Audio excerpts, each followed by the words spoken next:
All right, ladies and gentlemen, welcome back to the JD Photo Podcast. Like always, this episode is supported by Rode. I have two amazing guests in today, my good friends, Kristy and Rose. I almost pronounced her business name wrong as well. But we got two incredible guests. We're all wedding vendors, full-time wedding suppliers. So we're going to dive into a lot about the wedding industry, why is it so expensive, what other vendors do that can really piss us off, and the reality of being a business owner. So Kristy is a celebrant at MC. She is just absolutely fun, exciting, and her hair is just absolutely incredible. It looks great on the lighting we do. We do a lot of video lighting for our receptions. Michael, our videographer, was fanboying over it. So if you need a celebrant who's a lot of fun for the date, check Kristy out. She does really amazing stuff, and same with Rose. Rose, the hair and makeup artist. She's all about providing the complete bridal journey. So you do tanning, you do waterproof hair, which is really impressive. This winter. It is. We've had a really tough winter, but I'm not going to chat too much more. I'm going to let the ladies introduce themselves. So Rose, you just want to go first. We'll check the auto switch on and just, say what you do, say who you are, where you work out of, and so on. Yeah. Yeah, well, thanks for having me, first of all. My pleasure. So I'm Rose, the owner of Empress Makeup, Skin and Beauty. I've been in the bridal industry for 25 years. We service 25 years. 25 years. I started doing bridal makeup when I was 19. That's I've incredible. Just turned 44, so a long time. Yeah. Congratulations. Yeah, I know. But that's okay. I guess I bring a wealth of knowledge with bridal and weddings and how they've evolved. But we have a beautiful commercial space in Ellenbrook where we provide not just hair and makeup, but an entire bridal beauty journey, like everything from skin, IPL, body contouring, tans. So the idea with us is that a bride can have a complete bridal beauty journey with one vendor, so that they're not. People want more and more of that, I find. Yeah. I think the easier the experience, the better. Like I definitely find as I introduce video more into what I do, people are just picking me because I offer both, and not many other people do both. So I think if you do both, or like you do multiple services. Yeah, within well, the I makeup obviously industry, started off doing makeup, and then over the years, more and more people wanted hair as well. Just not just for bridal, but for special occasions. So it just meant a bit of upskilling and lots of practice, and because I'm not a qualified hairdresser, but we're hairstylists. So Well, you do amazing, and I think I think you're nailing it on the head though, and the direction you're going is like generally the right direction. Because a lot of people are scared because they're like they get what wrong about the industry is like specialising and specialisation. I think you can like be a specialist, like in my industry, you can be like a photographer, but a photographer covers many different areas of practice, and I don't think you're doing any harm learning like photo and video. And I think a few people are weary, they think it's going to diminish their service a little bit. And so anyway, we can get into that a little bit more in a second. But Kristy, do you want to go ahead? So sure. Well, I'm Kristy. I am a celebrant and MC. My business name is Wed with Whitt. Everyone calls me Whitney. That was a silly business decision, but just obviously my surname is Whittaker. That's where that came from. But also I do love to bring a bit of fun and wittiness into my ceremonies as well. You're a little witty. Yeah, thank you. I think the name suits. At first I was like, shit, I hope I'm going to be funny. I think it suits me. It's sort of who I'm known for now. But I've got two little kids. I was working in mining and it wasn't very family friendly, to be honest. They claim that they, want to be family friendly, but 12-hour shifts and night shifts and stuff is not family friendly. You still do 12-hour shifts and night shifts. Yeah. Probably. So I just needed to find something that suited my lifestyle more. So I launched my celebrant business when my youngest, I was on maternity leave after having my second, my youngest, and I was like, it'll be a bit of a side hustle. We'll see where this goes. Yeah.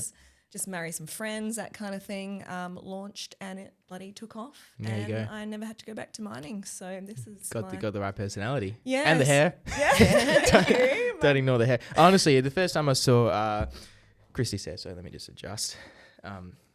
And she was like, I know Rose. I was like, Rose, is this you? You doing the hair or something? And you messaged me, you're like, no, it's natural. I'm like, what? Yeah, I know. I don't know how it works. How does that work? Like a personal hairstylist to do my hair all the time, but no, I wish. It's the bane of my existence, but I do love it. Yeah. It's just a lot of work. But thanks for noticing. Like yeah, no, definitely good. All right, so we're going to dive in. So let's start to chat about, that is not the one we want to be on. Why are we so expensive? So I think there's a big thing with like all these like wedding couples out there at the moment. First thing I'm going to say is Perth have a very cheap market. Our market's very, very cheap. And a lot of people must be working for like below minimum wage. Like seriously, especially in photography and videography. I was just saying before we went live that sometimes like if I do like a 10-hour wedding day, with the amount of hours that our team will put into it in total, it can range from 80 to 100 hours just for one 10-hour wedding day, which is just enormous. And like you break down the hours and how much time you put into it, you start to actually calculate like the hourly rate, and it might not be so well given all the other expenses. So when I see like photographers out there doing things like, I don't know, photo and video, $3,000 for an 8-hour day, I'm just like it's just like, what's going on? Like how there's like not 100 hours of work in there. It's impossible. You're working for like $15 an hour. So you got to like, I think, ask like what the quality difference is, because that definitely exists. And there's definitely ways that, those companies are cutting corners, so couples need to start acknowledging that. And there's, there just must be a whole different array, because I know as a proper business owner, I have my insurance to pay, the GST to pay, and it's like, are they actually, registered businesses that are providing, services at that rate? So in your industries, alone, the celebrant and then the hair and makeup business, like, why are you guys so expensive as well? Are you charging the couples a wedding tax? Are you ripping people off? Are you living, in luxuries? No wedding tax, hey? No wedding tax. Look, I don't believe in the wedding tax. I think there are people out there who take advantage of it and maybe charge a lot more than what they're providing. But I think the vast majority of people, myself, as well, like I'm just trying to provide the best service I can, and I'm really trying to look at it and be, how can I have the most competitive rates and still provide like a really high-end service as well? But I think it's the time you put into it, right? So 100%. yeah, I'm not sure like how your time gets eaten up in your respected industries. And shout out to Matsos as well. Love the Matsos. Sponsor me, please. Sponsor me, Matsos. Yeah, I don't know. Like, I know when I was planning my wedding, I was like, oh my God, why is everything so expensive just because it's a wedding? Like flowers, for example. I'm like, why are they so expensive when I could go and just order a bunch for flowers for like mum for Mother's Day or whatever for like half that price? And at the time, I didn't understand it, but now I am a vendor. Yep. I completely understand it, because you put your whole heart and soul into someone's wedding day. It's not just a matter of like rocking up on the day, doing your job, done. And, a lot of people say that about celebrants. They're like, oh, you just rock up for half an hour on the day and then your job's done. I'm like, say that about makeup only artists too. you knew what time and effort we put in behind the scenes, like how long it takes me to write the script, meeting with couples, like first meet, full-blown planning meetings, catching up, rehearsals, the time, the travel between that. Like if sometimes I do a rehearsal, it's an hour drive there, an hour drive back, an hour drive there on the wedding day, an hour drive, back on the wedding day. That's 4 hours already gone just for that couple. My planning meetings go for about 1.5 hours roughly, sometimes 2 if I'm emceeing, depends on how many drinks we're having and how much fun we're having at the pub. And my script writing, it depends, but that's probably my longest time frame. Like I just put so much love and care into sitting and writing someone's script. So I think we're not expensive because we're a wedding vendor, and we don't add a tax because we're a wedding vendor.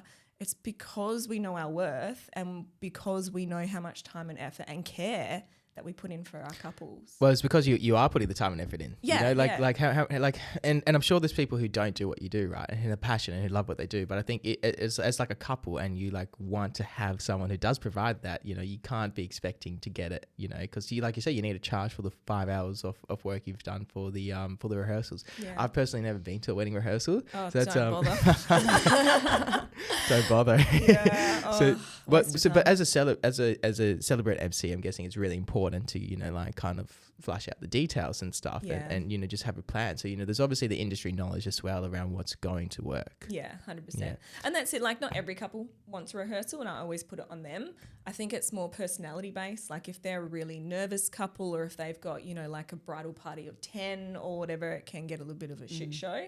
So I think those ones are good. But if people are pretty chill and they trust me to just take the reins on the day, I still go through everything with them on the day. Like we don't necessarily have to have one.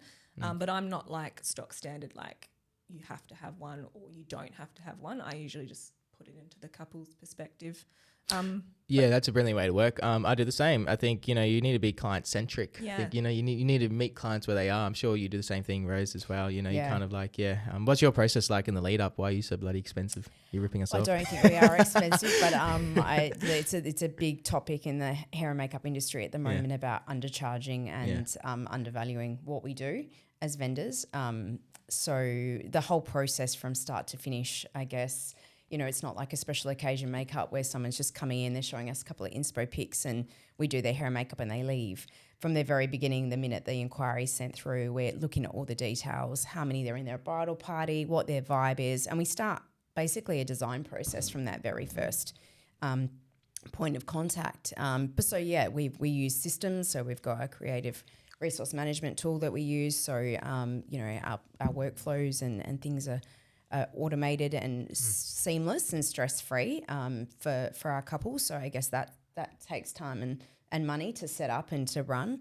And then there's the upskilling, there's product. The beauty industry is very and you have a commercial heavy. space as well. Yeah, we're in a commercial space, and it's what we do full time. We don't do this as a side hustle or a hobby. It's what we do. It's what we specialize in. So that comes with, you know, we're always in workshops and you know, upskilling and things like that. So that takes time and money as well. Yeah, but that is a problem, Rose, because a lot of hair and makeup artists, I'm sure, are part-time, but they present like they are full-timers, Yeah, you know. exactly. They present the same as, you know, like a legitimate kind of business that is doing things like having commercial space, upskilling, having automated systems in place, which is huge, by the way, if you're a couple getting married. Like if you're the company you're going with doesn't have automated reminders and you're just in the dark for like 12 months leading up, getting no reminders or anything, that's a completely different experience to what you're providing, I think. Absolutely. Our system has a client portal and we've got things on there like, you know, spray tan preparation, hair prep guides, skincare guides. You know, we've got a 33 tips for brides, you know, so that they basically it's a PDF of things I've put together over 25 years working in the industry, things I've seen, things to do, things to not do,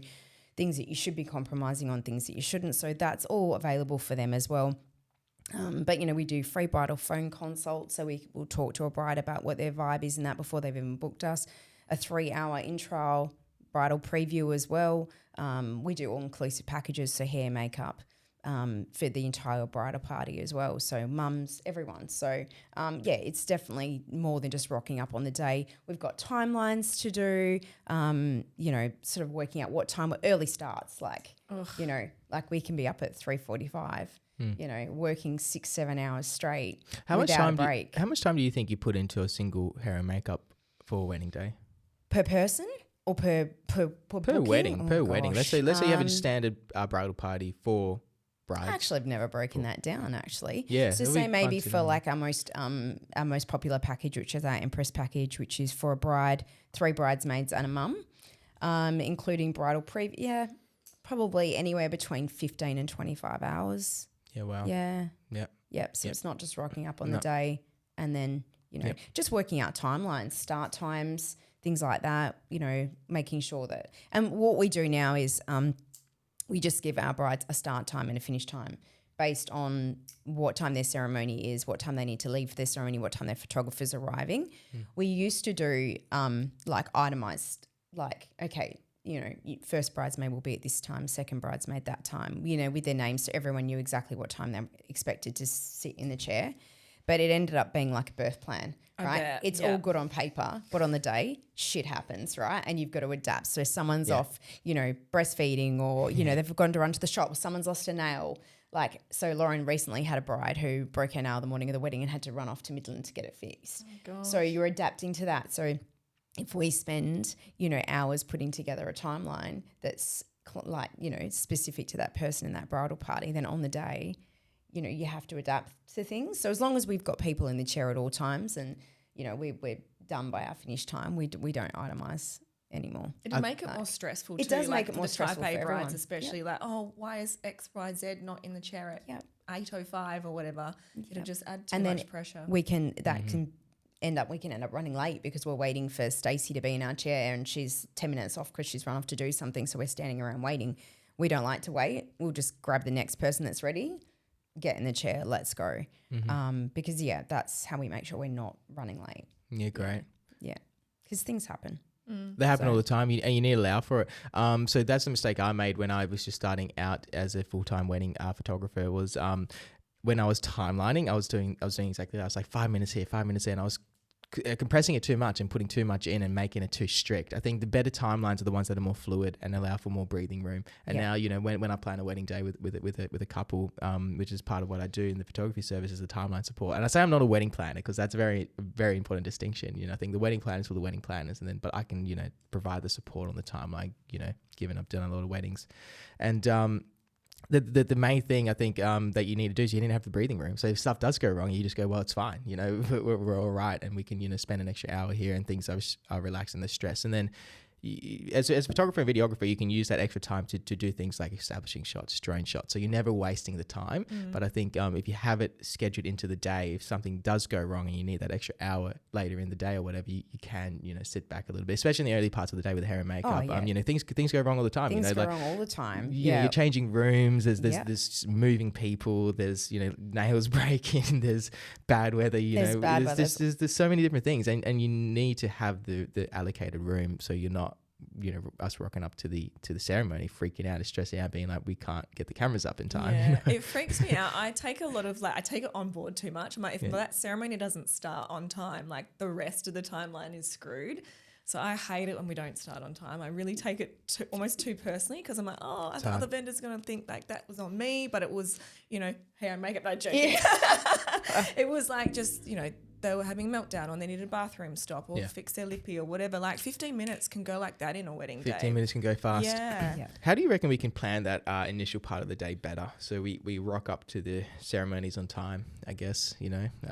I always tell my couples that the most stressful part of the day is just before that ceremony starts. Oh, yeah. Like that's when the nerves are peaking. They can't even do their dresses up usually. You see my reels lately. I've been getting in there doing up the dresses and stuff because they're freaking out. Like, I can't see, I can't move. And I'm like, oh my God, okay. Yes. I've never bloody done a dress before other than the editorials, which, you know, we're lucky I did them because I'm able to pin things in certain spots and stuff. But it's always the way they hop out the limo and they're like, I really need a pee. And I'm like, please go and pee. You're allowed to pee. Like, it's so fine. I think it is just telling them, though. I always said, because I remember from my experience on my wedding day, when I got out of the limo, that's when it hit me like a ton of bricks and I started having that little mini meltdown and the tears. And so I just say to them, like, if you can get there 5 minutes earlier than you anticipate, just to breathe and have a bit of a minute before we're just shoving you down the aisle. Makes a huge difference. Makes a huge difference. That's exactly And just what. kind of geeing them up for it to expect the unexpected, I guess. I've just changed my photo and video package, just scrap the 8 hours and I'm only offering the 9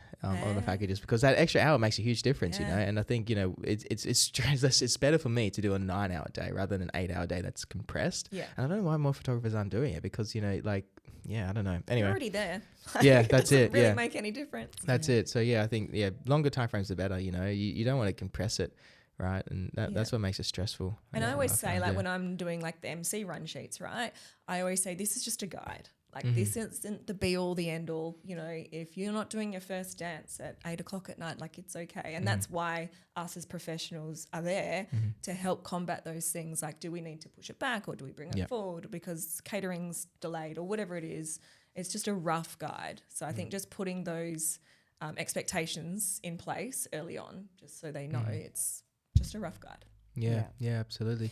Yeah, and we prefer to start that little bit earlier. A lot of the time we're like, you're starting so early. It's like, don't worry, you'll be awake at 4 a.m. anyway, and majority of the time they always are.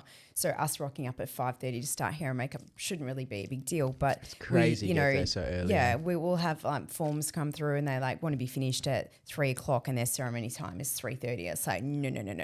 Like you'll be ready at least an hour and a half before you have to leave for that ceremony. Now we're kind of making it more 2 hours just to have that bit of buffer time. Hair and makeup to be finished 2 hours before, because then photographers are coming, you know, they want to do pre-lay, they want to do getting ready photos in pajamas before the bridesmaids are getting dressed. So just finding out things and now also things are changing where bridal parties are doing first looks now and they're having their photos before the ceremony. So we're like, you know, we're always having to adapt. You know, so and they've got to film their TikToks. Yeah, exactly. TikToks. Oh my gosh, always doing which is fun, but it takes time. So I think we're always adapting and I guess changing it how we look at things as well.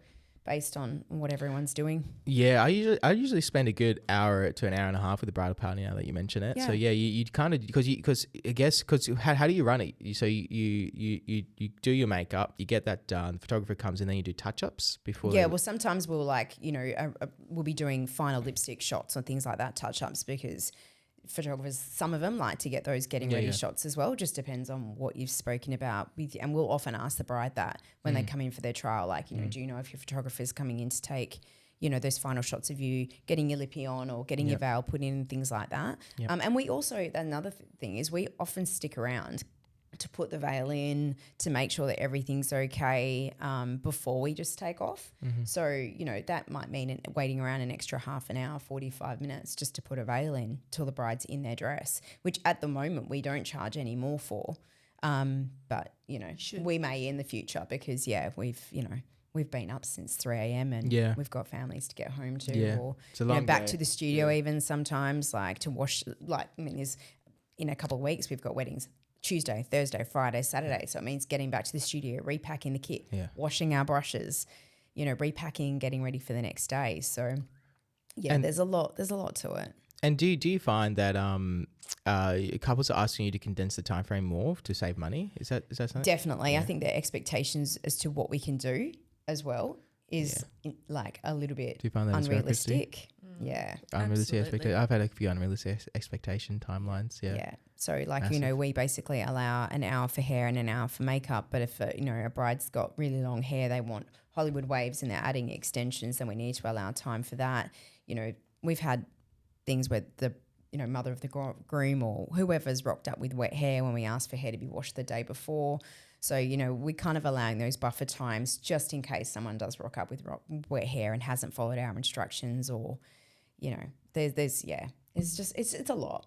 There's a lot of moving parts. There's lot heaps of of moving parts. Especially with I think the expectations are huge, and setting those early on is so important. Definitely for me as well, because I've just started saying no more. Really, realistically, yeah. That's a pretty bloody good thing to be able to do. That's hard. I've just started because I just don't want to take them. Especially if you're going to book me for a 6 hour day, and then you're going to try and fit the start of you getting ready into like your last formality in 6 hours, photo and video with your setups and the way we work. It's just not going to work. It isn't going to work. And I've tried to do it a couple of times. The first two like photo and video weddings I did do it, and it wasn't very good experience. And it's just like I just feel like if you say yes and then you provide that experience, and then they're going to turn around and say it wasn't a good experience, it falls back on you still, not them, even though they were the ones who gave you that expectation. Yeah, true. So I've just decided it's not worth it. I'd rather not take the work. And I don't know, it's hard though, right? Because you want to make the money. But also like it's mentally draining. Like a wedding day is exhausting. Like the come down like from a wedding is like a hangover. I always say and I think you've got to like factor that into your price, like bringing it back to the price point and stuff. You have to factor that in. It is not just a day. Like we take this all on, and we were just talking before we went on air, Rose and I literally drive home in silence because I just need that come down. I just need that decompress. Like it was a lot because you're on, you are on fire. You're making sure that everything is running smoothly, and you're at your absolute best to make that the best day for this couple. And it hits you like a ton of bricks the second you jump in that car. You're just like, got there. I'm exhausted after weddings as well. It's a big day. It's a lot of stress. Like it really is. Exhausted, starving, dehydrated. Starving. Don't get me started about the starving. The Macca's run on the way home. It's become our tradition. For Lauren and I now, we'll stop and get Macca's on the way home because we're absolutely ravished. Because even though we'll get offered, sometimes we get offered, sometimes we don't at all, not even water. But, food that's out for the bridal party. Don't do that, people. Yeah, don't Bloody do that. give you hair and makeup, food and water. I mean, we bring our own water bottles, but, it's nice to be offered. Just polite.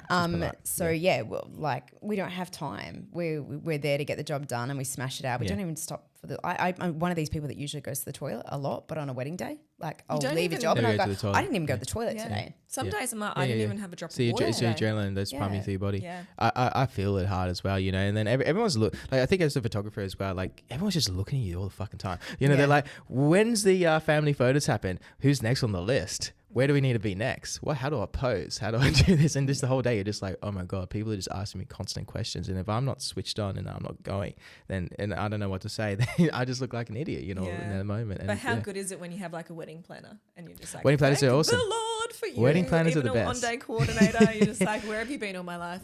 It's just someone else to take that. Wedding planners are the stress best. off. Wedding planners are awesome. I really like working with wedding planners, and I would say, yeah, if I could only do couples who have wedding planners, I definitely would, because yeah, you don't need to worry about anything. And well, you still like they manage the day a little bit more, and they kind of control it a bit more, and take a lot of the stress off the vendors, and it allows us to do a better job, I think. So yeah, it definitely is worthwhile. Considering getting one if you are planning a wedding. There's some photographers that will only take you on if you have a planner. Lucky them. I know, right? I should be able to say that. But going back to what you said about saying no as well, like to some jobs, it's we're seeing a lot now early ceremonies. So they're having like an 11 a.m. ceremony with a lunchtime reception, but they've got 8 people that they want hair and makeup done for, but they don't want to start at 2:00 in the morning. So it's like, yeah, okay, well, this isn't going to work. Yeah. Like if you're going to have those early reception times, maybe just keep your bridal tribe really small. Yeah. If you don't want to be getting up at those times, because and another one is venues that have accommodation for the brides to get ready in, but they're not allowed. They can't get in till 11 o'clock, but then they need to be ready by 1:30, but they've got 6 people to get ready. Not going to happen. Like we cannot do that many people to our standard in that amount of time. So we just say, they have to find somewhere else to get ready, because another thing we can't do is stop mid-prep and move locations. I didn't think about that. Yeah. People just don't think about the They logistics. don't think about the logistics. Yeah. Logistics are whereas so important. It's a lot. Like hair and makeup kits. Like, gosh, we've got, the gorilla cart loaded up with, a makeup kit that weighs 30 kilos plus hair, and all that stuff takes time to pack up. Oh, So we can't be moving.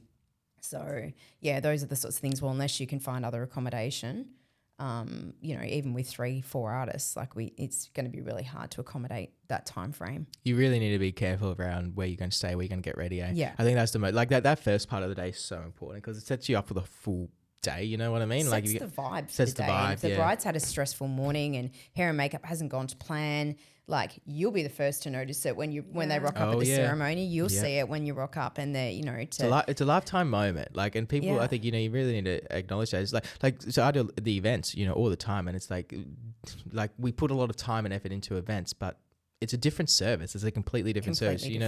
Like we shot events on Saturday, we turn them around today. Wedding, we wouldn't do that. We'll sit on the photos, we'll look back through them, and couples are going to do the same. They're going to sit on them, they're going to look back through them, and then you're going to start noticing the little imperfections over time, right? Because it's a lifetime thing. It's a lifetime investment from photography, from hair and makeup as well, and from whoever they're going to be showing manages their the kids day, and showing the kids, and it's not a one thing, where you look at the photos and then it's kind of done. You might check it out a couple more times, like an engagement party or a birthday party. Like your wedding photos, you're printing them. They're everything, right, to a lot of people, and that's all you've got to remember at the end of the day, isn't it? Like your photos are like such an important thing, and this is what I say to our brides: do not, and this isn't just saying, do not be stingy when it comes to a celebrant, your photographer, and your hair and makeup, and your DJ.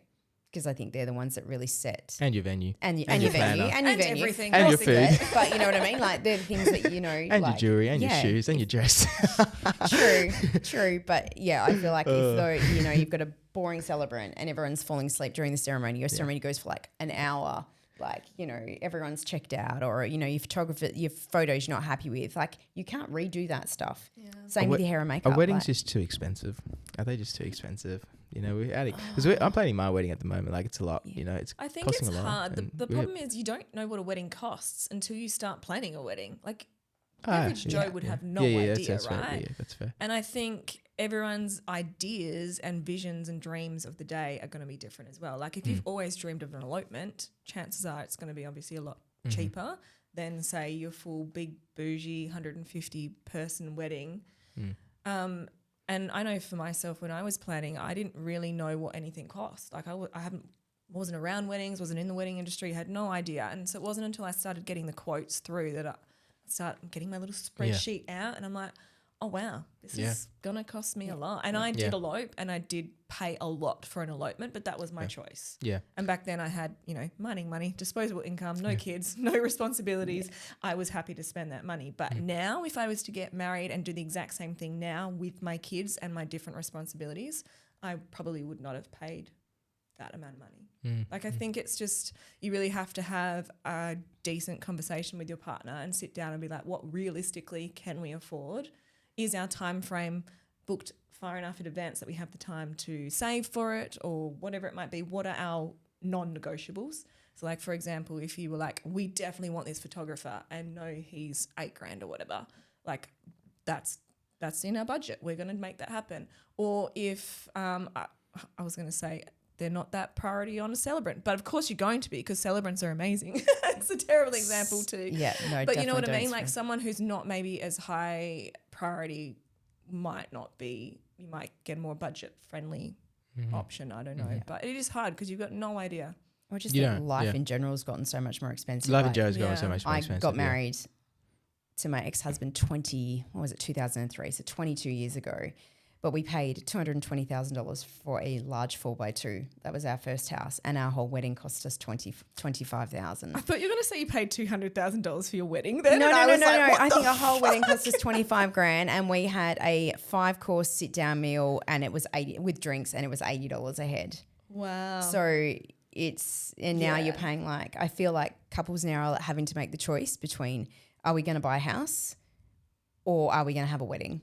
I still seem to have so many couples that do it all though. They do it all, but building the house, they're planning the wedding, they're going on their European holiday. I'm like, how the freak are you doing this? How maybe with help from family or credit cards debt, and it's like how a lot of people take on debt nowadays. Yeah, a lot of people take on debt and inheritance. You know, a lot of people that book me, you know, they're just like, my mum and dad are going to pay for it, and then you know, reinforce the mum and dad, and that is a big part of it as well. You know, inheritance and credit cards. I guess the other big one. But yeah, you're totally right. Life is incredibly expensive. I think certain things have become expensive. It's just weird now. Like, you know, like cameras haven't gone up so much. Cameras have come actually down nowadays. Wow, okay. Yeah, cameras are starting to come down. But labor is going way, way up. You know, like if you're paying someone by the hour to do something, like put my canopy on my car, which I've said multiple times, like they charge me like $1,000 for a day of, you know, labor to put a canopy on my car, you know, it would just, you know, so just incredible, like to see how certain things have gone up. And it's really interesting. I don't know.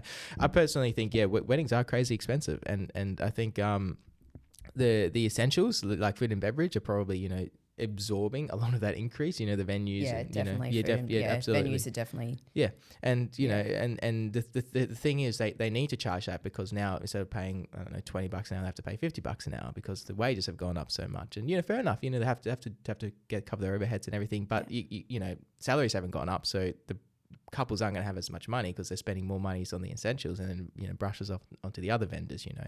I guess, you know, celebrant and, you know, hair and makeup is quite important, but, you know, the other kind of services probably, you know, are, you know, getting hit really hard. And I think it's just kind of how it's happening. I would say to brides, like maybe just rethink, you know, things like invitations. Like back in the day, people were like, there was at one point where these wooden engraved invitations were going around that were costing couples like $20 to $30 an invite.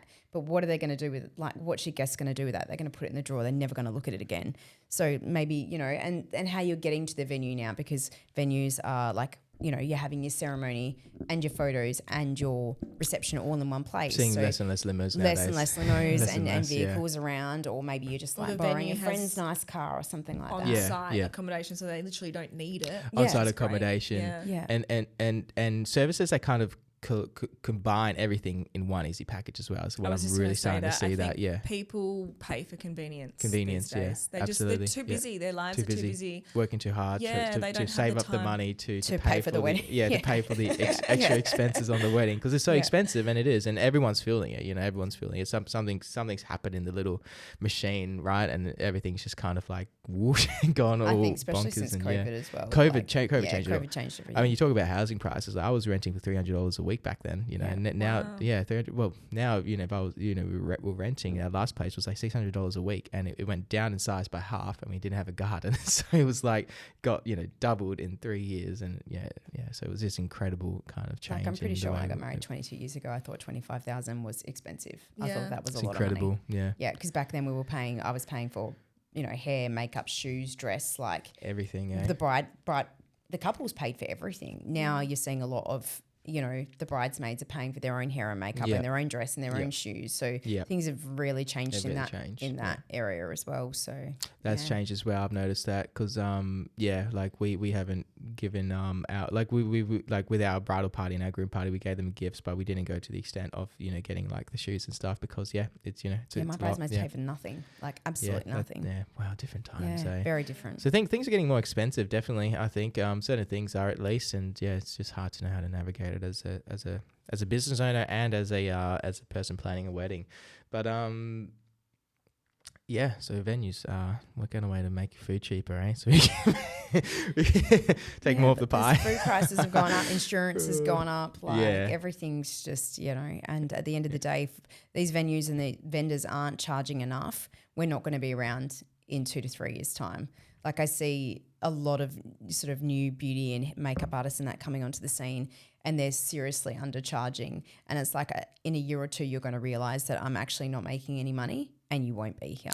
And they'll be burnt out. They'll be burnt out. They're overworked. They're doing 40 hours, 40 weddings, whatever they're doing, and they're actually making no money. I think Perth, West Australia have way too low rates, and I think everyone needs to start saying that, and we need to put our rates up to match like the other states. Because Perth, West Australia is now one of the more expensive cities in Australia to live in. So, you know, we're more on par with Sydney than, you know, we are on something like Adelaide or Darwin, you know. The average celebrant cost in Sydney is like at the top tier celebrants charge over here. That to me is wild. I think makeup artists over there are charging double what we charge here, and people wouldn't even believe and look, it. Sydney is significantly more expensive than Perth, West Australia, but Perth, West Australia isn't cheap anymore. You know, it's not that place you go to get a affordable house. Like our housing is more expensive than Melbourne now. You know, like it's pretty incredible to see how Perth has just changed drastically. And I think where a lot of people are going out of business in photography. Like a lot of photographers are just giving up because there was that surge of photographers coming in during COVID when, you know, it was really, really good. Everyone's getting a lot of work, but now it's kind of pulled back, and a lot of people are just not getting the work through. And it's horrible.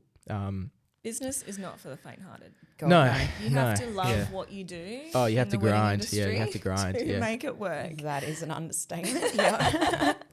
You have to love what you do. You have to be very motivated, very dedicated, and you need to always look at ways you can, you know, what's going on, right? And like keep up with the times. Pivot if you have to. Absolutely. That's why I added MC on as well. Like That's you know, those big additions are really great, and I think people are more looking for that, especially in our place, and I think in Perth, West Australia as well, you know, like we only have 2 million people we can sell to. Now, we don't have a huge market. Like it's quite small. Like how many weddings are really happening amongst 2 million people? And it's too hot in peak summer to get married. It's too wet in winter. So that kind of limits the amount of weekend weddings, right? Oh, yeah. What is it, like weekdays, 5 months I've of the never year done more that you weekday really weddings get in my life. Weekdays are just insane at the moment. See, I really like that actually because I provide a discount for midweek weddings because, you know, I don't even need to pay Sunday rates, you know, which is great. So, you know, I think that's something that, you know, like if I look at my packages and like my overheads, I go, well, actually, I can probably reduce my rates for a midweek wedding because we don't have as high rates with staff expenses because you don't need to pay surcharge, right? I know stuff like that's really, really good. I like that stuff. I think couples just need to find like more creative ways to like structure their weddings, you know, midweek or whatever it might be to get, you know, a bit cheaper rate as well. People are just always worried about like asking their guests to take a day off work or whatever, but I was like, give me an excuse to take a day off work any day. Like everyone would be happy. Like if they love you so much, of course they're going to be there.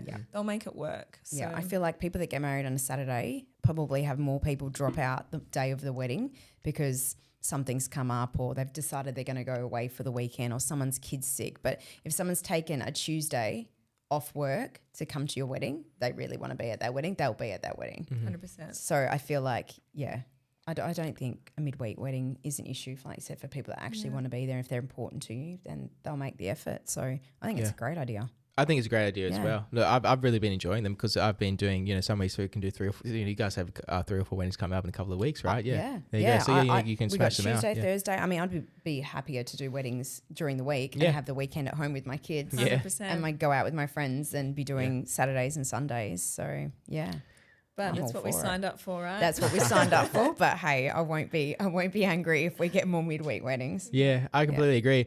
I think some like final remarks for any business owners out there. You're probably charging too little, right? Yeah, definitely look at your pricing, and if you don't know how to do it, get a business coach to help you. Yeah, for sure. Absolutely. I think the main thing that people need to do, right, is just like GST, account from that from day one, you know, it's 10%. Like seriously, like that's a huge amount. It's a huge chunk. Huge chunk. Like, and then the other part is your expenses. I don't know what you guys sit at, but probably like 20% like straight to, you know, advertising expenditure, you know, all that's like, you know, kind of gone instantly. So I reckon 30% needs to just instantly go out the window, at least, you know, when you're really tallying it up. I think the best calculation is 50-50, you know, you like half what you're charging, and then calculate the hours that are going into it. And if that hourly rate after your tax is like below $30 an hour, you know, because, you know, you're working a Saturday and Sunday, you know, like, you know, it's you know, and then you get penalty rates and stuff, and you really need to look into that, I think. And I don't know, I've done weddings where I'm working for like $15 an hour, and that's when I was like, nah, it's just not, you know, May as well go work at Macca's. May well go work at Macca's. Like, what are you doing as a, you know, in but business? I think people need to look at, you know, what is involved in pricing, and it's not just, say for makeup artists, it's not just your time and the product in your kit. It's like you say, your advertising, it's your insurance, it's your booking systems, it's your phone, it's all of that. Everything. So you need to look at every single aspect of what it takes to run your business and include that in your pricing, and then work out what you want to pay yourself an hour. Because no one wants to work for free. No. So, you know, while there's these makeup artists out there charging $80 for bridal, go for it. But they're usually the ones that are dropping out the week of the wedding and leaving a bride to find a replacement because something better's come up or whatever. It's not for them. It's like, well, I'm not going to miss out on this for a couple $100. So they'll, and that we see it all the time on Facebook forums. Yeah, I see it all the time as well. Yeah. And I think you're totally right in that aspect. I think you know, it's just a classic saying, you pay for what you get, and like absolutely. You're gonna get a poor service if you're gonna, you know, choose someone who is doing like that. I completely agree.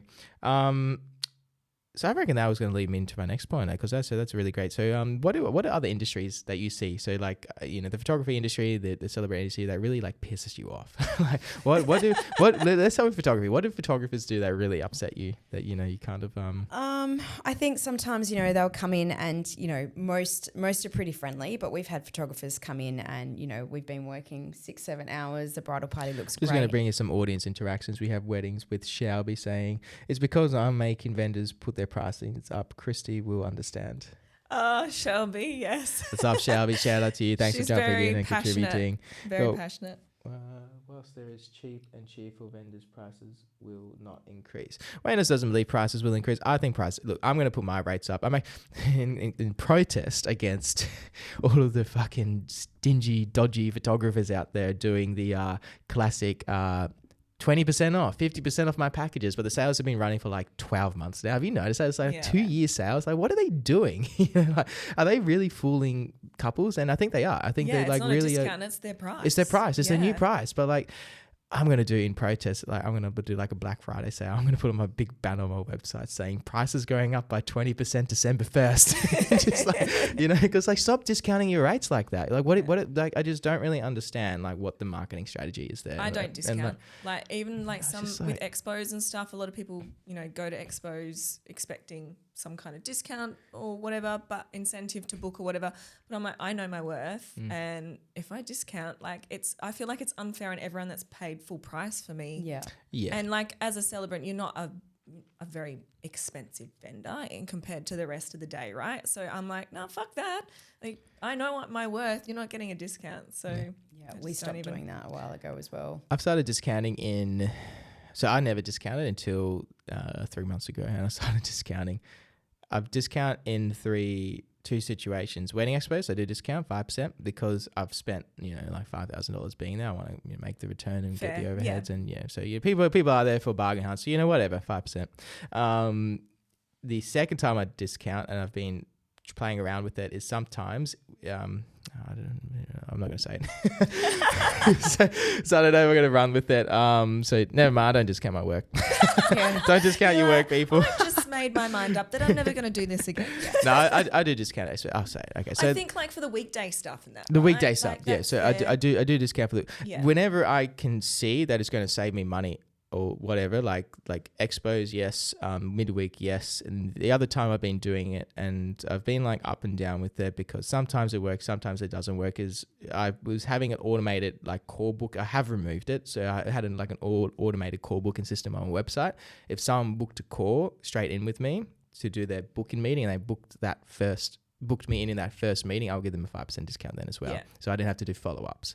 I've stopped doing that. I might play around with it a little bit more, and it's mostly because I removed that automated booking system from my website, and I've just put my prices live on my website. So all my prices are transparent, and people have just been emailing me and booking me in on email like that. So I've kind of changed how I've been doing it, and I've just been playing around a lot. But that marketing strategy of, you know, having that like booking form on your website and getting people to book in a time, do your booking meeting with them, and then offering that 5% of their book in did work well, because people see your prices in your packages that you send them, and then you get that little incentive, and then you just save so much time following up, and it does usually equate to about 5% of, you know, kind of what you're charging. So yeah, I felt like that was a pretty justifiable one. So those are the times I've been discounting. No other times though. I don't like this cheesy marketing strategies that photographers are doing. Like, stop it. Go, you know, I don't know if you've seen in your industries as well, but yeah, like it's been pretty prominent in photography and videography. Yeah, I must admit, I see it more in photography, videography. Yeah, not so much in hair and makeup. The other thing is we get like, you know, brides asking, I've got 10 people, will it be cheaper? And it's like, no. Nothing changes. Small work. Why would it be cheaper? My day's looking more horrific, like, because you've got 10 people. Like, Well, so they want a discount per person because because they've got so many people. They want it cheaper. Buy 10, get one. Buying in bulk. Yeah. You're gonna need like flashing red lights as well, and then like a red dot. Look, it depends what you're selling. I don't know how like a lot of those photographers are making money. I don't think they are making money. Like, you know, like if you're a couple and you're booking a photographer and they're charging you between $3,000 to $4,000 for a full 8-hour photo and video day, that company's not making money. Like, I would just say straight, like that's very low overheads. It's, you know, especially for, you know, your penalty rates that you pay on the weekend for your staff and all the post production, all their overheads and their GST taken out. Like, I don't know how it's doing it, and I think they're killing the industry. Like, they really are. I think that's the problem too. People, it almost, you feel like it's bringing the standard absolutely lower, is. Right? There is no doubt. Then everyone expects that that's the going price because they've spent all this money on advertising, so it pops up on their Instagram ads and stuff. Yeah. So they think, cool, that's what industry standard is. And then say they'll go and get a quote from someone like yourself and it's way higher, so it should be. Yep. And they're like, it's way too expensive compared to Old Mate. I'm going to go book Old Mate. And then it's just a vicious cycle, really, isn't it? And then a lot of the problem is that people don't speak out when they have bad experiences. They really don't. And they're scared because they usually deal with one person and they're like, it's a sole trader, and they don't want to give this person a bad name. And they don't speak out. But the amount of times that couples have said to me, like, I've heard really bad stuff about this photographer, so I went with you. And, you know, I've heard it like in my last 10 weddings. So like people, like photographers have a really bad name. Like we have a really bad name. And it's like, it's crazy but I can see why, because, you know, they're doing these things like charging you too low for a full day and then obviously not wanting to put the work in because they're like, I don't want to work for $15-20 an hour, you know, and I could work at Macca's.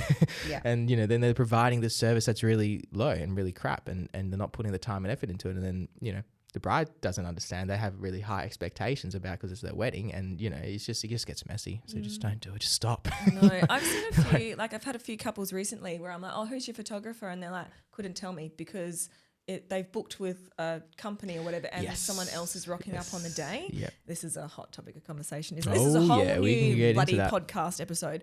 They literally don't even know. And so I've reached out because I'm emceeing or whatever, and I always say like, hey, I'm Kristy, MC. Here's my number if you need it, whatever. And who's going to be there on the day, and they've told me who it's going to be. Next minute, walking towards me, I'm like, that's not that person. Mm-hmm. It is a tragedy in our industry at the moment, where we are. Okay, so first thing is that if you're saying that you're a team of photographers and you're sourcing photographers, you know, months or even, you know, weeks before a wedding, and sending that person, and they're not trained and you're not meeting with them every week, they're not your team. They are not your team. They are a subcontractor. Okay, they're a fucking subcontractor. It's massive in here. Massive Huge. difference. Yeah. It's not the same. Like Chelsea's a team member. We meet. She comes in twice a week. We meet with her. I chat with her. She's at your house. She's at my house working. You know. Yeah. Josie is a team member. I meet with her twice a week. She does social media. She does 10 hours a week for me. That is a team member. Like if I'm sending whoever I'm sending to a wedding that I work with them 4 times a year, that is a subcontractor. And photographers and companies are advertising that they're internal teams and they're booking jobs to fill their calendars in the small window of wedding season, charging low rates and then just subcontracting the jobs out and sending whoever they want to the jobs and filling it in. And that is the service that Perth is providing because our rates are so low. And yeah, I think that needs to change because I don't think couples actually want that. No. And if they knew, and you could say, well, you can get that or you can get this for $1,000 or $2,000 more, they're always probably going to pick the slightly higher price, I think. And it's just misleading industry. Yeah, it is. I mean, hair, it's a massive thing. Like there's companies that will take a booking and then they'll just find a hair and makeup artist that's available to do that booking. And they put out, are you available on this date? So with us, it's me, Lauren and Jess. But then we have a network of other girls, like friends that I've made over the years, other people that if we need an extra things person, go wrong. Then we call them. And if someone's sick, things happen. People have accidents, kids get sick. Then we've got that network of people we can fall back on, which maybe new people in the industry don't have as well. So yeah, it's definitely, at least if people book with us, they know they're getting one of, that's a team. We're a team. Exactly, that's right. A team. So yeah. But you're a team because you have 3 people. You book with your 3 people. You're not taking as many jobs as you possibly can, which that's the reality. And then finding someone to fill the gaps in, and that's the reality of what's going on at the moment. So it's not good. Yeah, it's killing us. It's giving us a bad name. It's giving photographers a bad name. I'm sure your industry hair and as well. makeup's the same. Yeah. And I don't know. Yeah, what's your? Can't really do it as a celebrant. You can't with all the legal paperwork and stuff. But we obviously, as you said, life gets in the way. I've got 2 young kids. COVID's still rolling around years later. Life happens. So we're the same. I just have a group of celebrants who I rely on. If I was sick, I would just be, SOS, 4:00 today, who's free? Yeah. And I would obviously send someone that I, think the couple would love, would suit their personalities, or perhaps is similar to myself.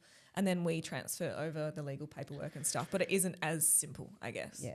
From a celebrant perspective. So you got the whole legal side of things as well. I didn't think of that. Yeah. You actually do stuff. It's hard. No, you do great on the job. And that's where I think it's really important to be friendly with other people in your industry and not have you need to have feeling friends. of it's like competition all the time, rather than like it's got to be more about collaboration. Like Siobhan from Makeup Art Direction, I love her. She's all about. She's such a vibe, and she's all about collaboration and helping each other out. And Siobhan from Makeup Art Direction. Oh, cool. She's south of the river, but she's got a team as well. So if we aren't available and there's the wedding's down south or south of the river, we'll send that way, and vice versa. If she gets a wedding and she's not available and it's north of the river, she'll send them our way. But there needs to be more of that. Like hair and makeup in particular is a very, very cliquey industry. And, we'll go to events and it's like, they'll be like, oh, so who are you? And I'm like, yeah, okay, I've actually been around a really long time. But because I don't have 20,000 followers on Instagram, you're kind of like they feel like you're not at their level, but you've actually been doing the job of so it's the Instagram thing's a really funny one, isn't it? Where like people just like, if you have a high number of followers, will perceive you to be better, and like they're probably not the case. They probably just brought their followers, like a lot of them have. Well, that's what I say. I'm like, I don't care about how many followers I have, because if they're not buying clients, then so be it. Depends what. It depends on, I guess, the vendor. Yeah, but. Look, I think so I'm trying to be a brand name. That's like my thing at the moment. I think I think if you're investing in brand name, it's different to buying followers. And I think a lot of people are buying followers. I won't get too much into the marketing side for this episode, but it's definitely a big one. Like people will book someone because they've got 100,000 followers, but then their client, the experience they have with them is nothing like what they would get with us when we've got like under 3,000. Because we've spent the time to put systems in place and make that experience really enjoyable for the bride. Just because you've got 100,000 followers on Instagram doesn't mean that your experience with that person is going to be any better. It's completely true. But people get lost in it. People look at the number of followers and they make decisions based on that. It was part of the reason why I invested so much into marketing and gaining the followers. And it works. It does work. But it's not. I've got to be honest about it. I think it shouldn't happen. I think you should choose your vendors based on far more things. But I think the middlemans have killed our industry as well. Like the easy weddings, let's say, those platforms that exist online, because it's easier than ever to find a wedding vendor, right? Because you have Instagram, you have Google, and you have whatever else you might use to find vendors. But because it's so easy to find vendors, it's also become increasingly harder for vendors to put themselves out there and actually find couples. Like word of mouth is kind of, you know, like it's still the best way to book, but there's so many people that you can get referred. Like most of people's referrals lists have like 10 people on it, you know, and it's like the, you know, the word of mouth's kind of, you know, really getting difficult to get referrals around like that. Our founder list and breaking into the industry is very difficult. So I think our overheads and our strategies for marketing are increasing because we need to rely on, you know, Facebook meta ads, or we need to rely on databases like Easy Weddings, you know, and put our costs on there, or we need to expose. And, you know, all of a sudden, like our overheads have gone from like entirely free word of mouth to like $10,000 to $20,000 a year of just advertising, you know. So it's like, yeah, completely changed. And it's a saturated market. If you're not standing out and like having that point of difference as well, I think it's really important. Then you're just going to get lost with everyone else in all the noise. Yeah. Like celebrants, like how many more celebrants are around now compared to 10 years ago? And makeup's the same, because back when I started, there was like 2 or 3 sort of big businesses in Perth, Illusions, Jewel Perfection, and a couple others that were doing the majority of weddings in Perth. And now, you know, you get a makeup artist that's self-taught from YouTube, gone, you know, and they can literally go buy a kit, fill it up and start doing weddings the next day. And then market themselves correctly with you know, because they're good at social media, let's say. TikTok or whatever, which I'm not on TikTok. I know TikTok's a very different marketing strategy to Instagram. And yeah, they gain the followers and look at the work, and you know, it's just like and it's you know, you have to it is what it is, I guess. It's just how the way people you work. Have to adapt and go with it. Yeah, it's just how we live our lives now. Everything's digitalized, right? And everything's on the Instagram. You're quite good at social media though, and like, look, I think at social media. And I think look, at the end of the day, having a core following who's going to buy from you is completely outweighs having like an enormous amount of following that is just like people just kind of. I'm taking a very high risk marketing strategy. Like I'm pumping money into marketing, like just fucking enormous amounts of money into, you know. But the reason I do it is because I believe, you know, if I'm going to be in the industry for another 20 years, you're going to be around 20 years, Rose? I hope so. Maybe not me personally, but the business will, I'm getting old. I'll be ready for retirement in 20 years. Back at the Maldives while your team does it all. Maybe. I'll be managing. You might cover international. That would be nice. Trying to work out how to crack destination weddings, but then after speaking to a few people, over the last few weeks, they're like, we actually don't make any money. It's just, you know, so I'm like, oh, okay. Yeah, the destination people aren't making money. Of course they're not. No. Traveling. It's just they're going on holiday. For me, like as a absolutely. Rule now, I me don't too. do down south weddings because it takes a whole do it for the weekend money. away from my family, and you can't really take another booking. Do it for the fun. I do, but now I just charge a premium travel fee. If they want me, they can pay for me, and I know I'm actually making a profit. Because of the hair. People pay for the hair. Pay for my hair, peeps. OnlyFans.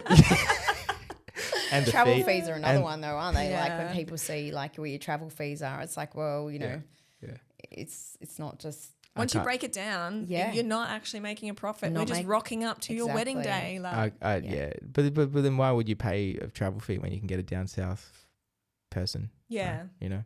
Like I don't get travel fees. That's why I'm like, if you want me, you can pay for it. And people will. Yeah.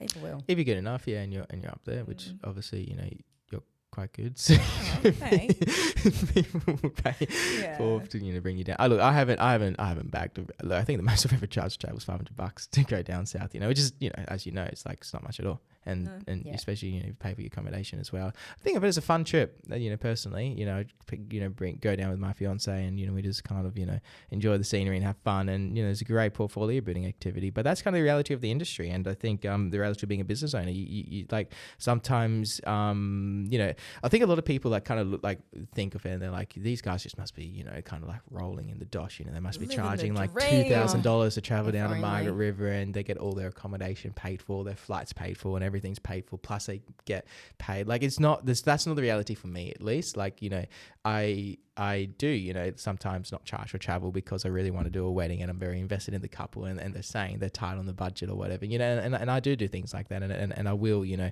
compensate. Yes, I'm doing that less and less as I become more established, but I think, you know, that initial years of breaking into the industry, like you got to hustle, eh? Oh, I just said yes to everything. You say yes to everything. Like check to see if I was down south one day, and then Perth the next day, and then down south again. Like just all over the show. I was like, if I'm available, yes, book me. Yep. And it was a shit show.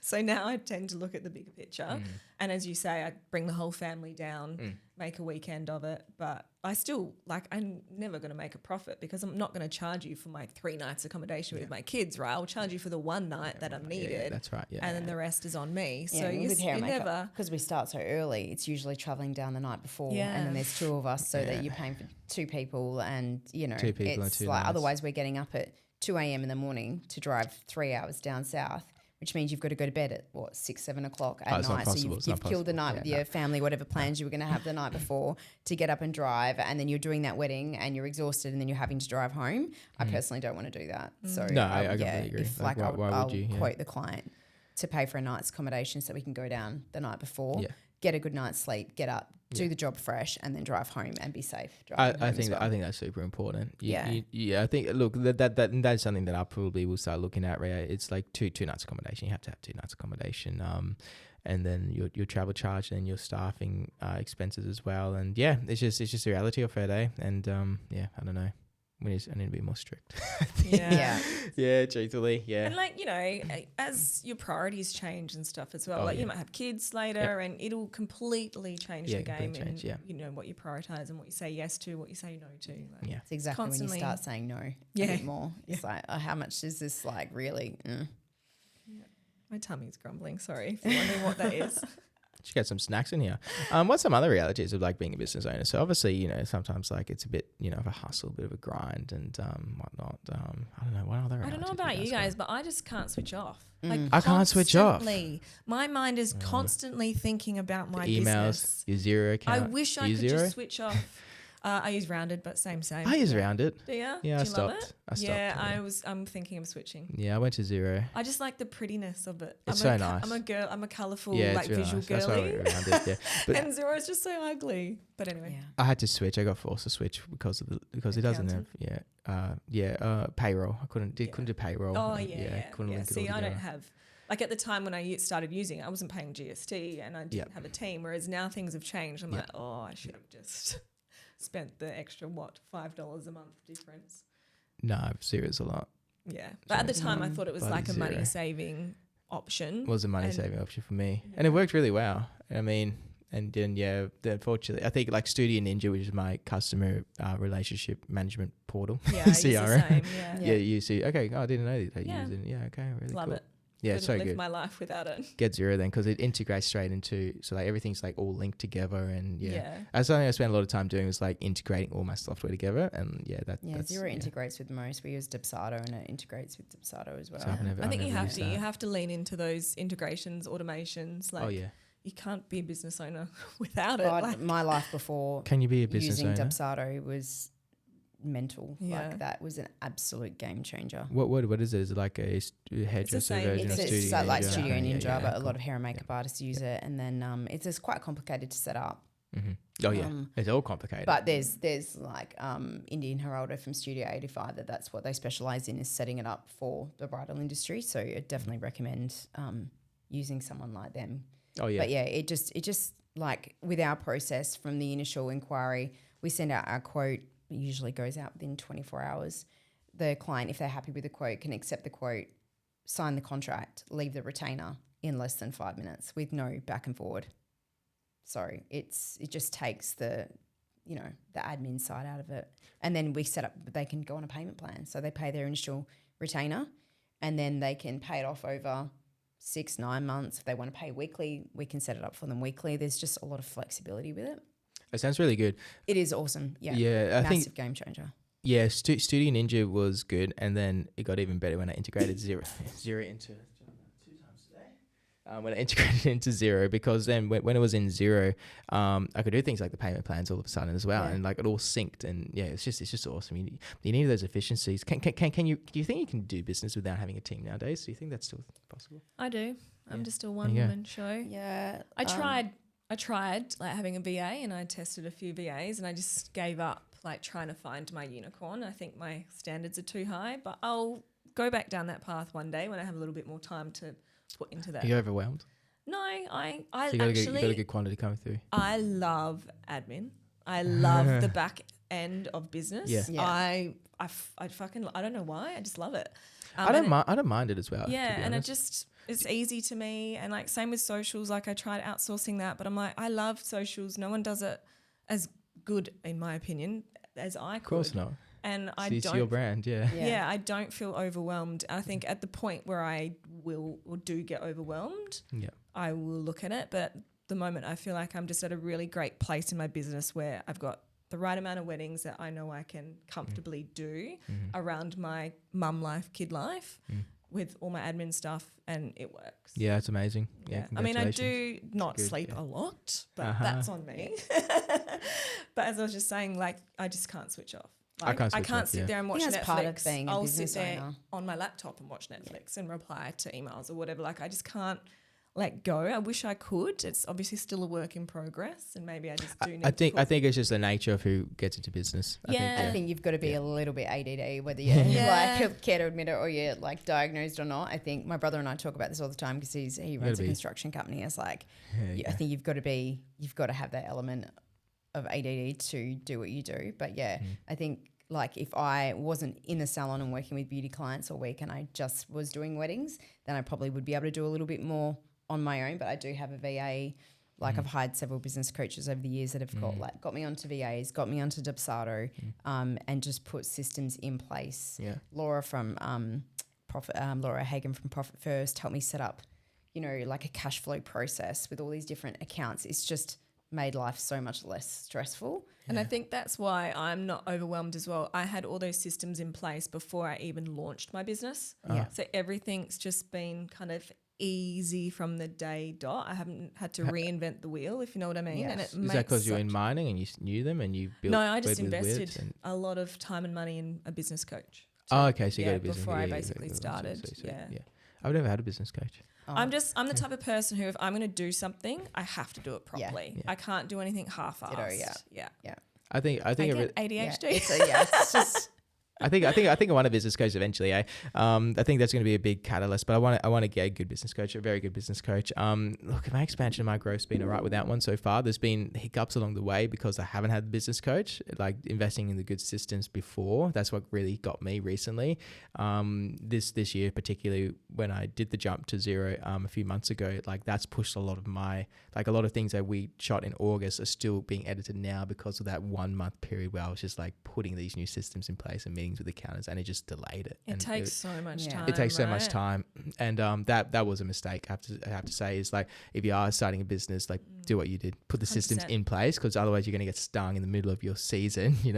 Where it was like things were. And then all of a sudden it was like August and September, and I was like, shit. And then I had to just do it then and say to my clients, there's going to be a delay because, we have to get this sorted because you can't run the business without it, right? Like without systems, I'd still be working from the theatre room at home. There's no way I'd have a commercial space and a team of girls. Like not a chance. No, you have to have it in place. I think, that's exactly what was happening was, I was just training Chelsea at the time and it was short, and I was just like, I just do not have the time. Like it's gonna, I could see it happening, and I was like, I have to just put the money into the good software and upgrade and put the time into setting it up because it's too much otherwise. And business is a grind as it is. Like I've got my kids that sometimes I feel like I don't see them. I come home and I'm still catching up on emails because I've had a really busy day with clients in the salon, and there's just things that I have to do, and then you're missing out on things on weekends, and your friends feel like you're being distant, but it's just because you're hustling. Like it's your season. Baby. Your business is your baby. So and wedding season, exactly. It's like if you're going to ask me to do something on a Saturday between September and March, count me out. Like it's probably not going to happen. But unfortunately, I quite like the whole wedding season thing because there's an end in sight, and it's not going to be like this every weekend. If we were in a 9-to-5 job working for the man, we might only have one holiday a year. Like, whereas there's pros and cons. Yeah, there's pros and cons. I can have a whole month of no weddings. June, July, this August, is fucking great.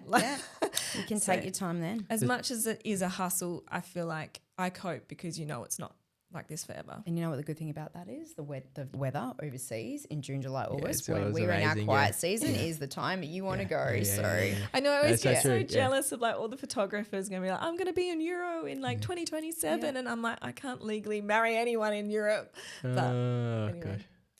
I think there's pros and cons, eh? I think there's definitely the benefits of being able to take multiple holidays a year, but you can't switch off. I can never switch off. There's always emails coming through. Clients have expectations. Clients want to know where things are, and you know. And you're probably learning about new techniques and new you know, new setting. God knows, like I've seen your work, and like you are technically the most technical photographer I think I've ever worked with. Look at us sitting in front of all this I know, right now. But it's just even the lighting and all the settings and like how you change things and you're moving around. Like, definitely the most technical photographer I've ever worked with, which is why your work's amazing. But yeah, for us, it's like, you know, learning new techniques. There's new products, you know, where all the time. like, always new skin courses we're doing or new products we're learning about. So there's always, and that is also what we try to do more in our off time. When weddings aren't so busy, is like I do a course every year. So the Wear You was the last one I did in June. So that was the last one I did in the year before. I did another course. I forget what I did then. But yeah, every year I do some kind of course, you know, in that off season, keep the knowledge, keep the information going, trying to read more, trying to listen to more. I consume all the time, you know, always consuming new techniques, new strategies, because that's how you stay ahead. Otherwise you're not going to stay ahead and people are going to take over, you know. And you get left behind. You get left behind, you know. The latest things I've been getting into are these like filters that are on here that soften the skin and make everyone look pretty. Yes, make our work look even better. More of that, thank you. I actually think I only got one on Rose's camera. Oh, it's gotta be right. Typical. You're dead to me. Kristy doesn't need it. I don't know. They're called the glimmer glass filters. If any photographers are in there still, but they kind of like soften the skin a little bit. But yeah, they're the jam. But it's just like little things like that, and you're going like, how do their photos look so good and so different? It's just like the smallest things make a huge difference, you know. And then like different lighting strategies and techniques, and then putting that all together is really difficult. And finding a workflow on a wedding day was the big thing. I think the editorials were the big one that I invested in. You know, when I was like really starting to go like weddings are one I'm going to start pushing hard. I just did the editorials and Rose, you know. Was so a part organised, of it. Like we knew exactly what was happening, what was expected, what looks we were and it they came together really well. So that was a big help for me. That was an investment of knowledge for myself, you know, because it was like, how do I start to, you know, plan days, work with other vendors? How do I get photos that I've been doing creatively for many, many years, and then bring that into a wedding day? Because, you know, that's something that photographers don't really do because they don't know how to do it and they don't have the time. But like the editorials just allowed me to like work that all out. And all of a sudden I knew like what my capabilities were on a timeline of a day and like how much time I needed and stuff like that. I don't know. I'm always trying to learn, do stuff. I think you learn from every wedding you do as well. You always take something away from it, right? Huge. Like, it's constant. I'm going to start a new podcast series with Michael, and you know Michael, videographer at Haley and Seth. We're going to talk about every single wedding we do. We're going to do a podcast episode about what we learned at the last one and just speak back to photographers. Yeah. Because we get a lot of photographers like when we speak photography specifically, like they'll stop in, you know, and listen to whatever we're saying, you know. So yeah, I think going to do something like that because you do learn a lot, don't you? You do, yeah, absolutely. And between the two of you, you know, like it's huge. Yeah, absolutely. So good, cool. Yeah, look forward to that one. tune in, eh? So how you guys feeling? Because we've been going hour and 15 minutes. You want to? Have we really? Yeah. That's hour and 15 minutes. I usually cut off at 1.5 hours. So you guys smashed it. Yeah. You want to go a little longer? Or do you want to? I don't mind. Yeah. I'm good. Yeah. Is there anything else you want to talk about? Yeah, of course. There's all things we can talk about, Rose. Never. Yeah, I know it's never ending, isn't it? No. You didn't answer the last question. What was the last question? What pisses you off? Yeah, that's it. That. I was about to bring it back. The makeup artist. You're not getting away with it, mate. Okay, so what pisses me off when a celebrant does? I didn't mean you could attack me. I'm going to attack you specifically, but you didn't do anything that pissed me off. That's good. Pretty well-oiled machine. But, sometimes, like like logistics of the space or whatever, like makes life tricky. I like that you came out of the photos during the key moments. Some celebrants don't do that. I don't love standing between them. I always ask the couple what they want because I think every couple's different. Again, to what we were saying before, like it depends on their personality. If they're so nervous, they're usually pretty comfortable with me. We've had a lot of meetings, like they've chosen me for a reason. Like I'm almost their safe space. And so they're like, please don't leave me. Like do not leave me. And so I use it kind of like to just reassure them, like it's just us having a conversation like the three of us are having right now. I'm right there with you. I can kind of see what you need and we can have little chats off mic like, are you okay? Like breathe, it's okay. Do you need a drink? Do you need a tissue?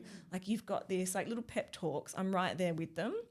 So I think it's from a comfort perspective, my couples like that, but then obviously I'm getting the hell out of the way for the kiss shot or pronouncing as husband and wife and stuff. I always get out the way. Whereas I always put it, well, they should. Not everyone does. Have you noticed that? That blows my friggin' mind. Not everyone does. I've done a lot of ceremonies and receptions when the MC DJ or the celebrant MC in the early part of the day will not move for those key shots. Freaking wild. On the business idea, maybe you can do education for these other vendors. I think that comes down to like what you're saying, like you get what you pay for. Like decent freaking celebrants know that. Yeah. Anyway, and sometimes I stand off to the side as like the token bridesmaid or whatever for the whole time. I just put it back on the couple, and like that worked really nicely. On the weekend, my couple sort of just like had each other around, like their hand around each other's back. Cute. So like they were sort of looking at me over there, like presenting their little love story and stuff. So it meant the photographer could get wicked shots of like them front on, right, instead of just their portrait the whole time. So I think there's pros and cons for where the celebrant stands. But at the end of the day, like I'm there to serve the couple and whatever makes them the most comfortable, that's what I'll do. So that's a very professional approach. I really like that. I think that's what you got to do. You got to, adjust your service to whatever the couple wants at the end of the day. Because whereas I know some celebrants are like, no, I want photos of me. Like photographer, take my photo with me being the center of attention. Whereas I'm like, no, get me the heck out of there. Well, I always get photos with with the celebrant in it, but I think, those key moments like the first kiss or there's a speech and, you're a DJ, MC and you're standing right behind the person speaking, like just move, it's not that hard I'm constantly moving. I'm like, oh, am I in their shot? I think I'm in their shot. I'm constantly moving. But that's what you should be doing, like as a even during the vows and stuff, you obviously like stand close enough to be right there when you've got to come back in, but like not in the shot. No, and sometimes I'm like, I think that photographer might see me. I might just hide behind the bridesmaid. That's amazing you do that because not everyone does that. A lot of like most celebrants, they'll kind of just hang out there during the vows and I'm trying to take the shots and they'll just be like their arm on the side or something and it's like a little close. Anyway, that's my experience. So it's hard. I can imagine celebrants like not untrained, that's not, maybe inexperienced celebrants maybe just don't know any better because it's not like you've seen another celebrant's work, right? Like when I go to refer someone or recommend someone, how do you get trained? How do I know if they're actually fucking any good? Yeah, that as well. How do you know they're good? Yeah. How do you get training? Like what? Yeah. Exactly. Yeah. In my celebrant training, there was none. Oh, actually, my celebrant training was quite good. I did have a fair bit of that stuff, but not a lot of people go. Actually, I don't even think that training course exists anymore. Most of them are done online anymore and you don't get that hands-on experience. So they probably have literally none the wiser. So it's hard. It is hard. What do you reckon, Rose? What pisses you? What do photographers do that piss you off? Tell me. Look, I think it's always nice to, be greeted when they walk in the door. Be lovely. Just hello, how you going? Do you guys know of many most photographers assholes in the wedding industry? Look, majority aren't, but I've had a few where I've like, wow, I don't want to work with them again. They'll come into a situation, for example, and we've not been able to get into the getting ready accommodation till technically an hour after we wanted to start. And then we've had someone with wet hair and a bridesmaid wanted extensions that we didn't know about. So we're trying to make everyone happy, do the best that we can to make everyone look good. And we might be running 10, 15 minutes over schedule and we're just about to finish putting on bridesmaids lipstick or something like that. And they want to keep pulling the bridesmaids away to have photos, which means we're standing there waiting, which is going to make us run even longer. Like if we say we just need 10 more minutes, give us 10 more minutes. Yeah. That's it. Adjust, you know what I mean? adjust the other vendors. Yeah, exactly. You know? Because like, 99% of the time, it's actually completely out of our control. I've actually got a story for you. This is gonna blow your mind, and you just reminded me of it just then. I was a bridesmaid for my brother's wedding. Yeah. And I can't remember if we were running late or whatever, but the photographer wanted photos of the bride with the wedding party before we left to the venue. I didn't even have my makeup done, and I had to have these photos. I was mortified at the time. I was like, I do not want to see these photos. Surely the bride doesn't want these photos. No one's going to print these photos of me with my tired face on. And I was absolutely mortified because the photographer was like, no, we need to get these shots. Whereas I would prefer it if the makeup artist was just like, no, we're going to get everyone ready, then you can have them. Look, I was like, fuck my life. There are times where I've definitely had to like stand my ground and go, you know what? No, like you just need to give us this time, especially because we let the bride know this is our start time, this is our finish time.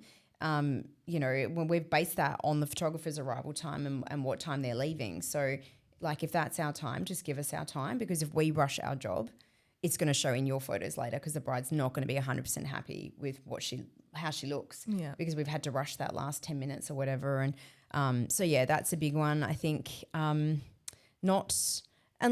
most photographers will send us photos or tag us in post, but it's a little bit upsetting at the end of the day when you're following someone and you see photos from the day and everyone is tagged, but hair and makeup isn't. And I know there's so many hair and makeup artists out there that have exactly the same problem. I need to go into my tag list as well. I think you're probably one of the only vendors I actually tag because I actually know. That's why I love you. But yeah, they'll tag the caterer, the DJ, like the venue, but not hair and makeup. And I think hair and makeup is like, if you imagine that bride in a dress, and the dress is beautiful, but without her hair and makeup, it's not. It's not the same. I need to start getting those tag lists from people though, like my couples. But I feel bad because I was like, I've just given so many, you know. Anyway, but yeah, I think that's something I do want to start doing is always have that full list of tags because it just helps with reach as well, you know. Yeah. I think, and you have to remember, like social media is free marketing at the end of the day. Yeah. Like you don't have to charge anyone to tag anyone, and as you say, the reach is great. Like the collab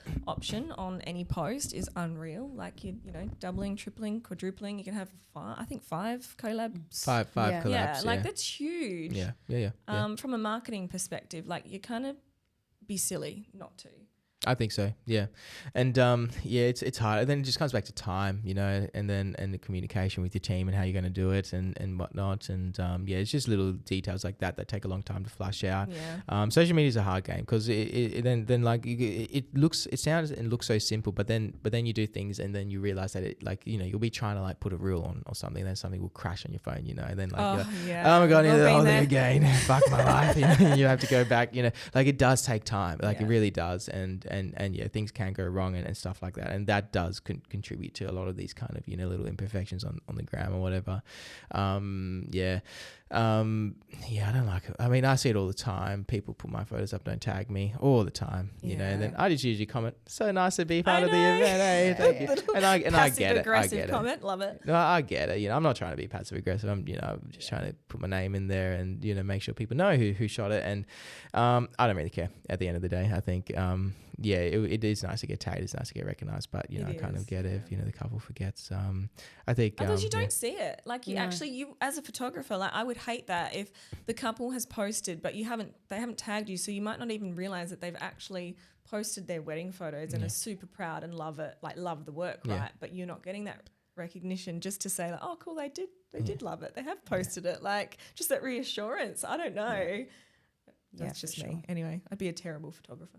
The reassurance part is hard because it's such an art practice, you know, and then like you never, and you're putting like your twist onto a lot of the images, and you just never know like is it going to be received well, you know, and you always are doubting yourself, you always are questioning. I think that's just second nature. Imposter syndrome is huge, isn't it? Yeah, in business, I think everyone does it. It's a mental game more than anything. I think so. I think that the mindset is huge for it.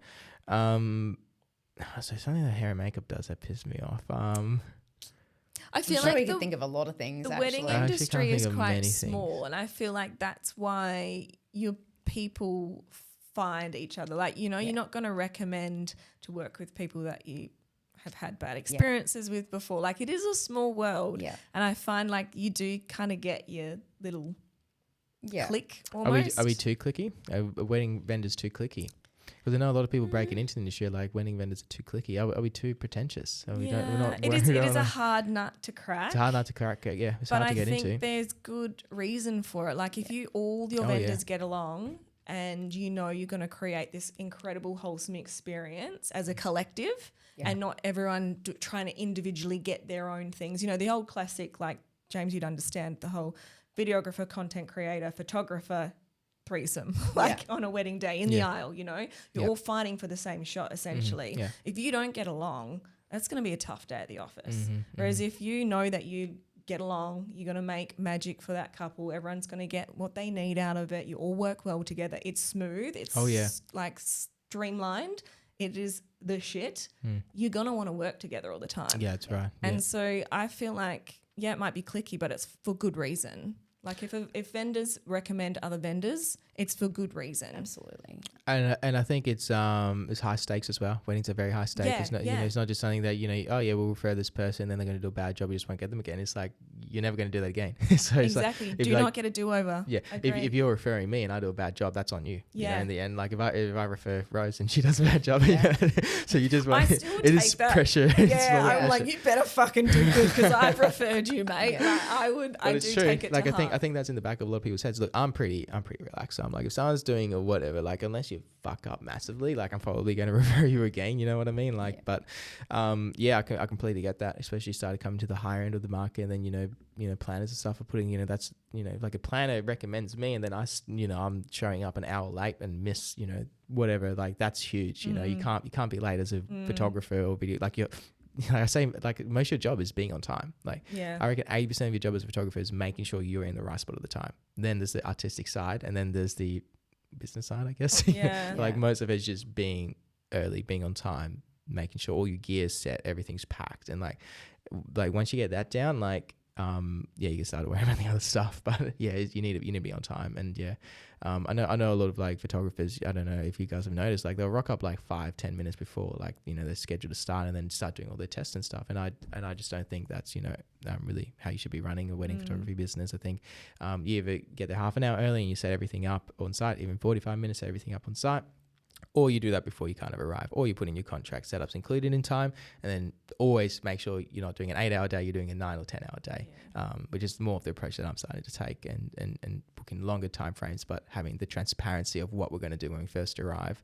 Have you guys ever had photographers like rock up late like that and just kind of like roll in and rock up super early, and then expect to get my photo taken like with we could no be makeup. in the middle of the exactly, or we could be in the middle of the bride's makeup, and they're asking a million questions about where this is and when that is, and every time the bride opens her eyes and moves her face, you have to stop, which, you know, we have to stop. Yes, we have to stop what we're doing, so they can exactly stop for the photo.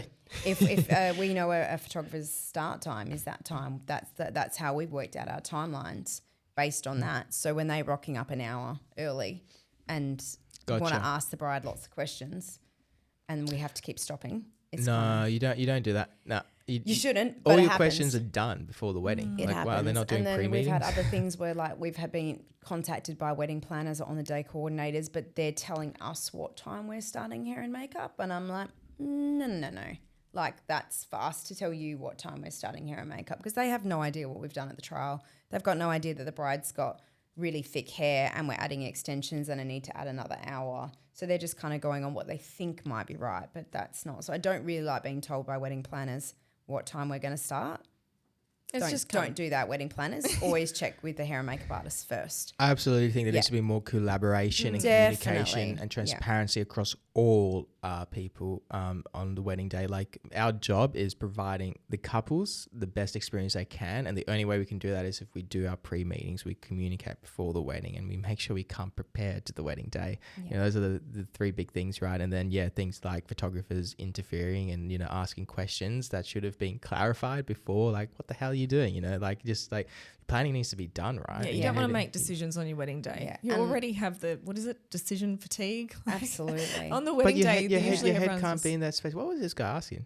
Just even questions about how the morning was going, and you're like, every time a bride's talking and you're doing something on their eyes are moving. That's what like it's just so make it quick, make it brief, and then come in, be a good vibe, get the shots, exactly, shoot around you guys, shoot the venue or the like the detail shots, ceremony setup, things like that, but just try and not be so.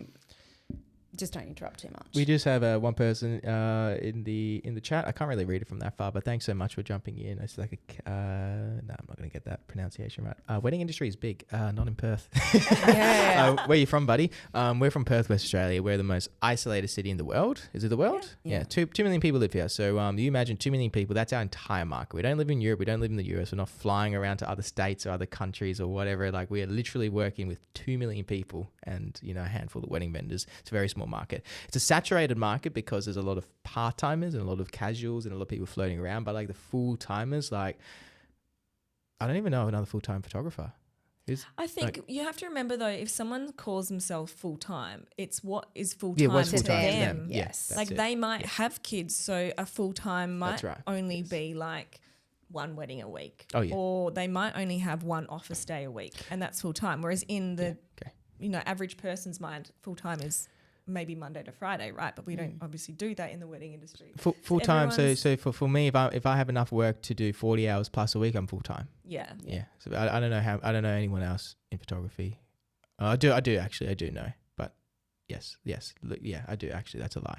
I know a lot of people are doing that, but I think I would say I know a far larger majority of people who are part time or half in it, or are full-time, like you said, they do it, kind of on the side, then are actually doing their 40 plus hours a week, I don't know many people doing that. I have no idea how many hours I would put in a week, but I'm sure it's way more than full-time. Yeah. Probably. Yeah. Definitely. For me as well, and I think that's the thing. I think there's a hand, like I know for many years I was a part timer. For when I was going through university and I was only clocking 20 hours a week, and I did that for years and years and years. And there's no problem with doing that. Like that's just what it is coming into the industry. Like that's fine. Like it's normal. But like I think getting to that point of doing it, where you actually have that amount of work, you have to do the longer weeks, right, and just kind of hustle and grind through it. So thanks for that, buddy. Loving the podcast from Lovebird Media. Thanks for jumping in. We'll have to have you on one day. Audience interactions. We have 6 viewers in there at the moment. So we have a few people jumping in and stuff. Anything else? Or should we wrap it up, guys? I think we've been going for quite a while. It's 1:30 in the afternoon. Rose and I need to catch up. It's fun, isn't it? Yeah. It's fun. Yeah. Enjoyed it? Yeah. Good fun. Yeah, thanks so much for having me. My pleasure, yes. What do you say to anyone who's like, okay, thinking about coming on the podcast, should they come on, yes or no? Of course you should. Do it. Absolutely. Yeah. Preach it. When you first asked me, I was like, I don't know, this is a bit like scary, but it's just a chat. It's just a convo. Yeah, it's just like we're catching up at a wedding day. Actually, that's the thing. We don't get to catch up at a wedding day, right? Because we're all busy doing our certain jobs. So it's so nice when we get to actually have good chats. Have a chat, not at a wedding. Because we're done. Like we see the photographer maybe for an hour, if that. Yeah. And then it's usually when we're packing up or frantic, like putting a veil in and running out the door. Yeah. And I never get to see you. We never get to see, no, unless you come and have your eyebrows done or something. But so when you asked me to be on it with Chris, I was like, sweet, yes, I'm in. Definitely, let's do it. Yeah, no, it's been a lot of fun. I really had a good time. Thanks so much for coming on, guys. We definitely have to maybe do it again next year sometime. Sounds good. Yeah, awesome. I'm sure the wedding industry would have changed a lot in 12 months. Yeah, still probably have a whole new scope of stuff to talk about. But it's good. I think. Look, I personally believe that and what the audience really likes, and you guys can maybe give me a thumbs up if you agree. But I think people are getting a bit tired of that fabricated content. Like people want natural, organic, flowing conversations. People want to feel like they're a part of it.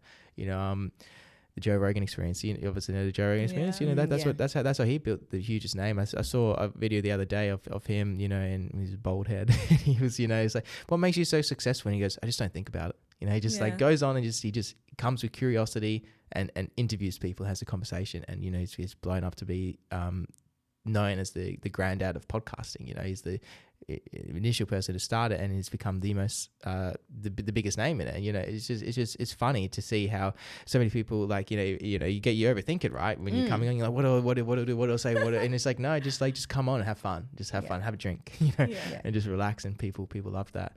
I just know I can ramble a lot. I know, I can talk we can all sit day, here so I've kind of got to keep things on task. Tag your guests. I'd like to give you a follow, so I'll chuck their names in the chat now, if I can do that, and then we'll wrap it up. Oh, that's so nice. Yay. Thanks. Okay. What we're going to do, buddy, is I'm going to wrap up the podcast, and I can't tag them in the chat, unfortunately. We're going to do a selfie on the way out. Then I'm going to put that on the gram, and then you'll be able to grab their Instagram. So, yeah. All right. So, ladies and gentlemen, thank you all so much for tuning in and sitting through that episode today. That was a really fun conversation. I had a great time. So, this is the JDG Photo Podcast. It's supported by Rode. So, Rode do phenomenal gear. They are my main audio gear for weddings. The Wireless Pros, and lately the Video Mic Pro. Absolutely phenomenal stuff. Just don't get stuck on their updates, which I am gonna email that through to them, because bloody hell, Rode, come on, like your gear is so good. You just what's going on with the updates, guys? But all jokes aside, love their stuff. It sounds amazing. It works amazing, and it does flow and help my wedding days go phenomenally. So I'm gonna play the outro song, everyone. Thanks all so much for being involved, and peace out. Thanks. See Bye. ya.